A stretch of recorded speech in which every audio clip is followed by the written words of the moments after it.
behaviors, not implementation details. Now, this is a broad statement, and it's one that I completely agree with.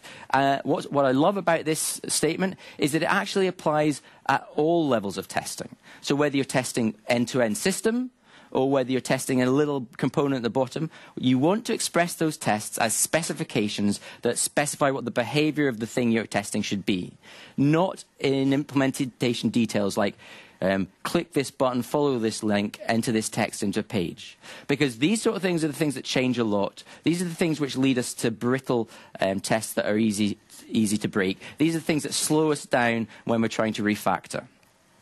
And the core bit is the last sentence here, is that if you don't do it, if you don't test just the behavior, then you get tests that, instead of insisting change, the tests have now begun to hamper it. And this is where tests are not delivering value. So,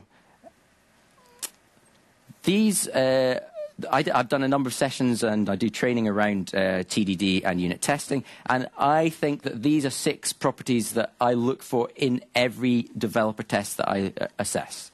So I want them to be understandable. So if they're not understandable, you can't fix them, you won't know what's happened when they went wrong. It's not documenting the system so yourself and other developers come after you. Because let's not forget that when you guys and girls go back to some code that you wrote 6 months ago, you also won't understand it.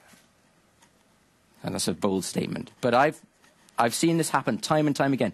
Why did I do that? Why did I comment that block out? No.